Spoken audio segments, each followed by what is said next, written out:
Olav Engelbrektsson was the 28th Archbishop of Norway from 1523 to 1537, the Regent of Norway from 1533 to 1537, a member and later president of the Riksråd, and a member of the Norwegian nobility. He was the last Roman Catholic to be the Archbishop of Norway before he fled to exile in 1537. After his death, Olav Engelbrektsson was given a bad reputation as an untrustworthy and scheming prelate by the Protestant historians. His reputation did not improve after 1814, when Norway made its declaration of independence from Sweden, because he was still blamed for promoting the Catholic Church at the expense of Norwegian independence. But the later historians, Absalon Taranger in 1917, Sverstein in 1935, and Lars Hamre in 1998 have rehabilitated most of his reputation with detailed studies and labeled most of the accusations as unfair. Background: Olav Engelbrektsson is believed to have been born at Trondheim's near Harstad in Troms around 1480 as the son of Engelbrekt Gunnarsson and Jorunn. Engelbrekt Gunnarsson was a bondefører and storbond in Romerike in eastern Norway around 1447.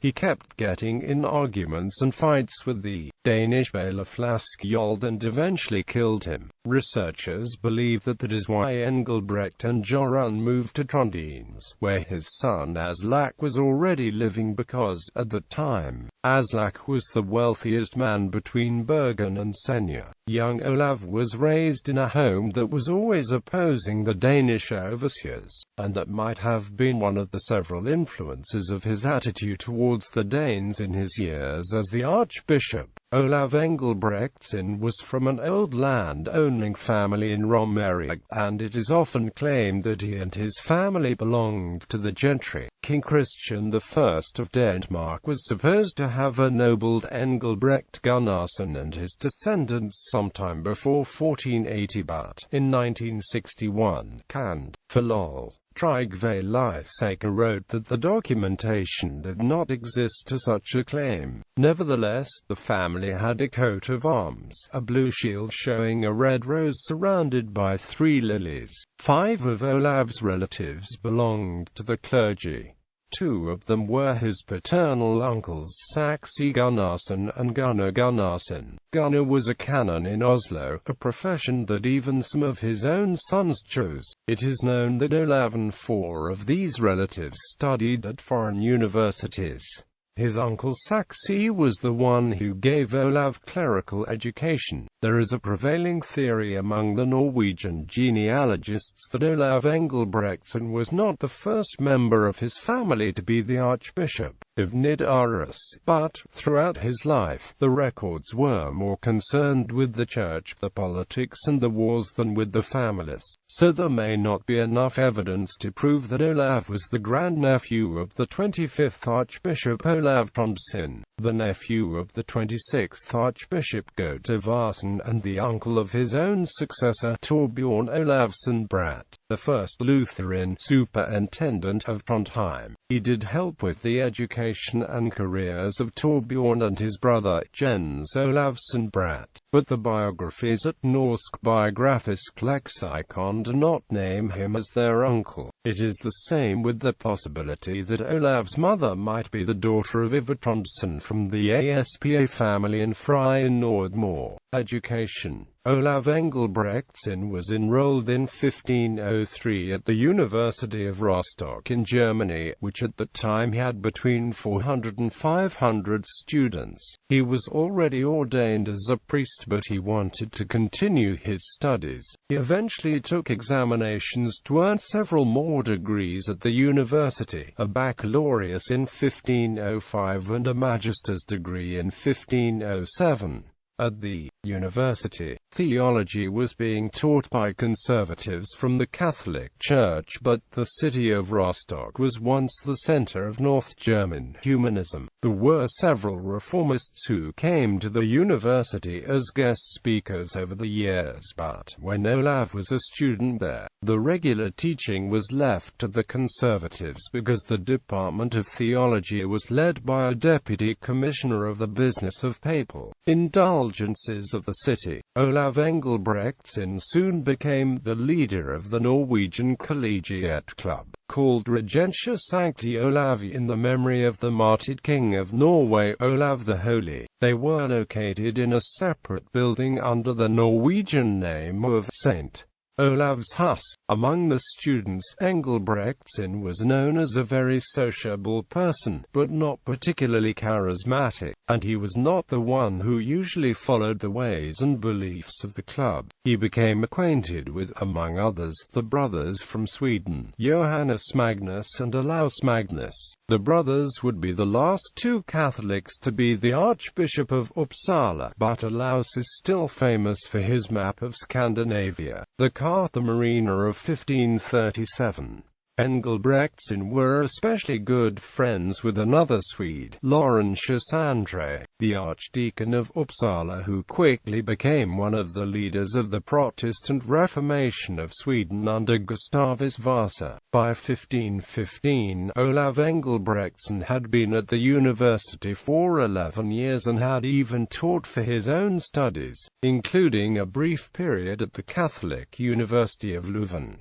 But in 1515 he decided that it was the time to return to his homeland, the Dean of Nidaros. When he returned to Norway, Olav Engelbrektsson was briefly mentioned as a canon in Oslo, but by the 10th of May 1515, he was already in Nidaros as a canon. 7 months later, on the 17th of December 1515, he was promoted to the Dean of Nidaros, with a papal dispensation from Pope Leo X to succeed the late Peter Johnsonstadt. Although he was only 30 years old at the time, Olav became the second most important member in the cathedral chapter, next to the Archbishop of Nidaros, the Dane Erik Walkendorf. Walkendorf had been appointed to his post in 1510 by King Christian II of Denmark in Norway without any consultation or recommendations from the cathedral chapter. Olav Engelbrektsson was responsible for the production of the sermons in the Nidaros Cathedral and probably sat on the editorial staff of the book. For the Mass at the cathedral, the Missal Nidarosiense, the first book printed in the Norwegian language, along with the cantor Peter Sigurdsson, Archbishop Walkendorf had the Missal printed in Copenhagen in 1519. According to the church historian Olaf Kolsrud, it is with his careful treatment of the Latin text, the excellent proof of Olav's learning. A few years later, another book of liturgy was also published for Nidaros with the title of the Breviarium Nidarosiense.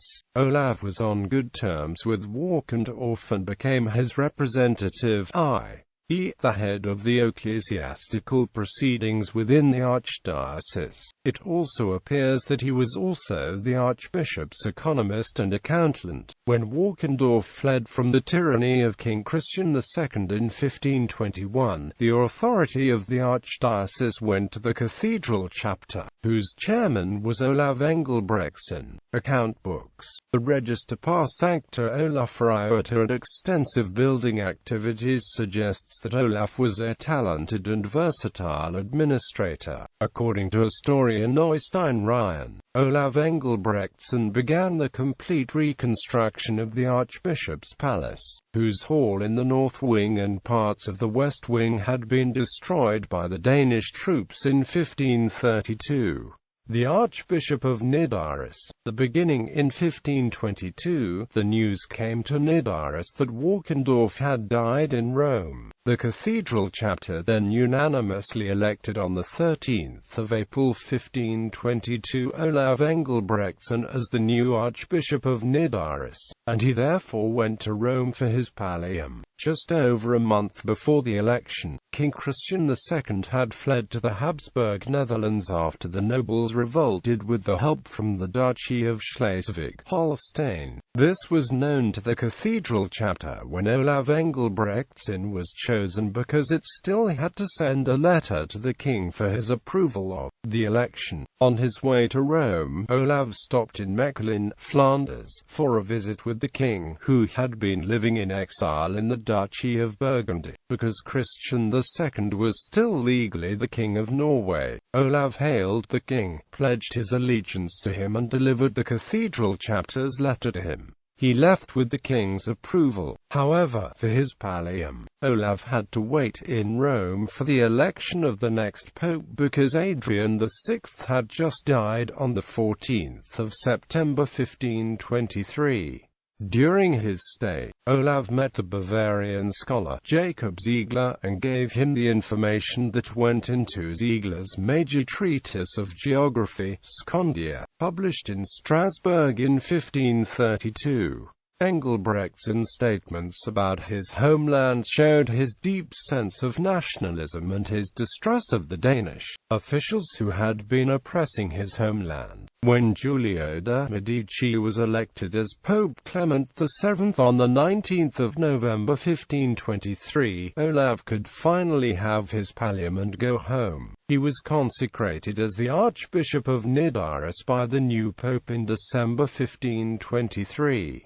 On Christmas Day, Olav left Rome for home. Engelbrektsson probably would not have been the Archbishop of Nidaros had the King of Denmark had the complete control of Norway. As the new Archbishop of Nidaros, Engelbrektsson automatically gained a seat in the Riksråd, so he was present at the national meeting in Bergen in August 1524, when the councillors built an agreement, which Frederick would have to accept and sign if he wished to be the King of Norway. According to the historian Auden Dybdahl, it was a mere formality, delaying the coronation. First and foremost, Norway was to be an equal partner with Denmark in the Union, with its administration to be done by its own national council, and the same council was to have the say and consent in the matters of national taxation and foreign policies. Moreover, the laws and Church of Norway were to be respected and all the documents of the Norwegian archives were to be returned to Norway, and the king was to help in regaining all the lands Norway had lost under the previous kings. There were also many conditions that strengthened the power and privileges of the local nobility and clergy. It is not clear who was the main mover behind the politics during the meeting, Vincent Lunge or Olav Engelbrektsson. Lunge and Henrik Krumdijk had originally been sent to Norway as its rikshovmeisters.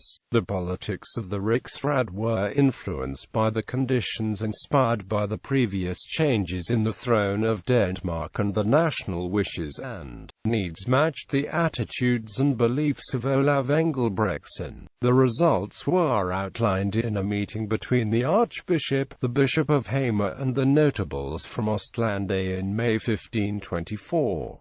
Before that meeting, Olav was able to secure the royal approval of the eventual agreement from King Frederick with the help of Magens, who had gone to Copenhagen for the negotiations with the king. Afterwards, on the 5th of August 1524, the Riksråd elected Frederick as the new King of Norway and swore its allegiance to him. 2 days later, in Copenhagen, he was crowned as the King of Denmark and Norway, but he never went to Nidaros to be formally crowned as the King of Norway.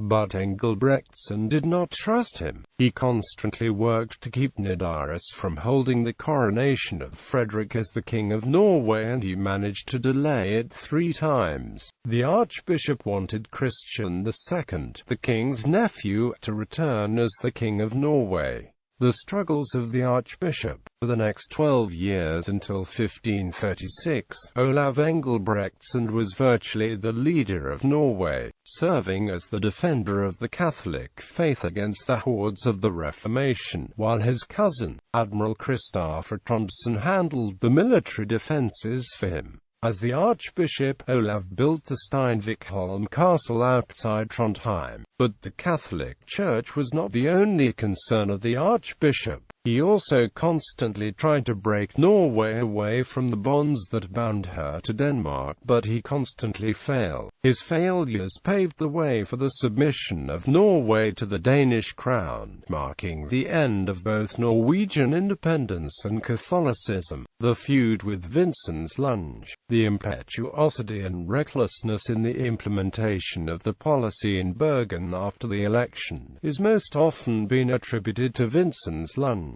From 1524 to 1525 he pushed partly to have Henrik Krumdijk deprived of all his Norwegian land, and partly to give the Akershus castle to Olaf Gaul, both in defiance of the wishes of the king. In Denmark, Lunge was believed to be the man behind the more aggressive policies, while the Archbishop was seen as more deliberate. Øystein Ryan believes that Olav Engelbrektsson's official actions in the years between 1524 and 1528 indicate that he was a supporter of a careful line. His position as the head of the Riksråd was weakened by Vincent Lunge's headstrong line. However, it was still strengthened by the fact that Lunge was still the king's governor in the fjords of North Norway. According to Ryan, King Frederick and the Royal Council of Denmark knew the difference between the boldness of Lunge and the forbearance of others. Lunge also weakened the Norwegian cooperation by going after the properties of other noble families, directly challenging them. He also interfered with the disputes over their inheritances.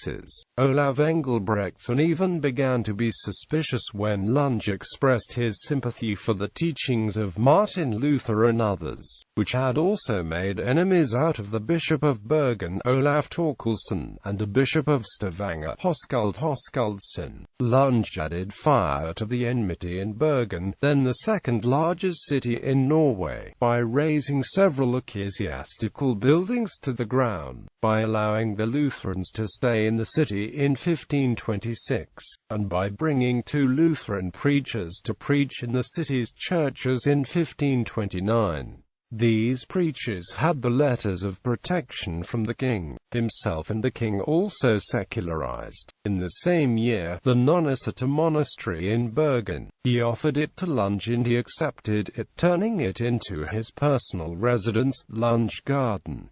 The Archbishop was furious at the actions of Lunge. He went out in the open against him and his mother-in-law, Inga, his daughter Roma, by ordering the looting of Ostret and seizing the control of its associated properties, while Lady Inga fled to Bergen. Engelbrektsson had been promised support from Christian II's brother-in-law, Emperor Charles V of the Holy Roman Empire, but the support did not materialize. The Archbishop was forced to make a new oath of allegiance to Frederick I, pay the compensation and make peace with Vincent's Lunge and Lady Inga. The feud with the 2 kings in March 1532, Engelbrektsson was recorded as paying £46.3 of silver in minter form to mercenaries hired by Christian II during his unsuccessful struggle against Frederick I for the throne of Denmark and Norway. When Christian lost the war in July, Archbishop Engelbrektsson was fined heavily for his support with the amount of 15,000 Danish marks, the equivalent of about £295.4 of silver, to be paid in 3 installments. The 1533 accession of the new King of Denmark, Christian III, escalated the political situation. Here was a king who was serious not only about bringing Norway into the Kingdom of Denmark but also bringing the Protestant Reformation to Norway. For Engelbrektsson as the representative of the Vatican in Norway, the news were naturally not welcome. As his response, he tried to formalize Norwegian sovereignty and independence at a meeting of the Norwegian Privy Council at Bud but failed. The murder of Vincent's Lunge. Tensions rose in 1536, when the Danish Privy Council declared Norway to be the province of the Kingdom of Denmark. Vincent's Lunge was sent back to Norway as the Riksråd to enforce the annexation. The response was not friendly. He was murdered by followers of Olav. The actual murder of Lunge was said to have taken place at the hands of Engelbrektsson's cousin Admiral Kristoffer Trondsen, Norway's military commander who had been fighting against Danish ships with the funds mostly from the Netherlands. Exile and death. In 1536, Olav fled Steinvikholm Castle to Nidarholm Abbey on Munkholmen, a little island just outside Trondheim, and spent the winter there. In the following spring, on the 3rd of May 1537, Mary of Austria, the governor of the Netherlands at the time, agreed to a truce of 3 years with Christian III. One of the paragraphs of the agreement specifically referred to Olav Engelbrektsson, allowing him the possibility of emigration to any country of his choice with his personal belongings. If he was already in captivity, he was to be freed immediately. But, by then, he had already been in the Habsburg Netherlands for 2 days. The Archbishop had waited as long as he could to leave Norway. His last act as the Archbishop of Nidaros was the consecration of Sigmund Eyjolfsson of Iceland as the Bishop of Skálholt on Palm Sunday, the 25th of March 1537, in the ruins of the Cathedral of Nidaros. A week later, on Easter Sunday, the 1st of April 1537, the Archbishop left Nidaros with 60 followers. He took the archives of the Archdiocese, including the Register par Sancta Olafsfröd, with him. But he left behind Olav's shrine and other valuables. However, he was saddled with the reputation of having looted the Nidaros Cathedral. After his death, his archives went to the Louis V, the Elector of the Palatinate, in Heidelberg, and later to the Bavarian Royal Archives in Munich, but in 1830 they were returned to Norway. On the 1st of May 1537, the Archbishop and his entourage arrived at Enkhuizen, a port of the Duchy of Burgundy, to a hearty welcome. They were assigned to Lier in the Duchy of Brabant, where he died on the 6th of February 1538. He is buried under the high altar of the Church of St. Omer in Lier. His grave is marked by a plaque, unveiled on the 21st of May 2003 by Queen Sonja of Norway on her official visit to Belgium, and made by a resident of Trondheim, Marit Wiklund. Legacy. A midnight opera, the drama of the Olav Engelbrektsson saga, including the violent murder of Niels Luca, is reenacted in a modern opera in Trondheim. The murder of Niels Luca is dramatized with a song, created in 1993. The opera has been ongoing since 2009. It is held biannually on the premises of the Steinvikholm Castle in the evenings during the summer, but it is held only every 2 years to protect the condition of the grounds of the ancient castle. The opera was originally funded with grants from the Norwegian Ministry of Culture, vodka in Norway, but the life of Olav Engelbrektsson was not entirely sturmundrang. He also introduced vodka to Norway as a universal remedy and drink. In 1531, he was given a package with the letter dated the 13th of April 1531, from Eskil, then the Riksråd at the Bergenhus fortress. Bill wrote in his letter that the package contained some water, which is called aquavit, and helps the same water for all his illness that a man can have internally and externally. At the time, aquavita was the common name of vodka. The letter is the earliest known mention of either vodka or akvavit in Scandinavia. The supplied alcohol probably came from Denmark, where it was already quite popular. Perhaps at the time Engelbrektsson began to produce vodka in Nidaros. Today Norway is one of the major producers and consumers of vodka, the east end of the so-called vodka belt.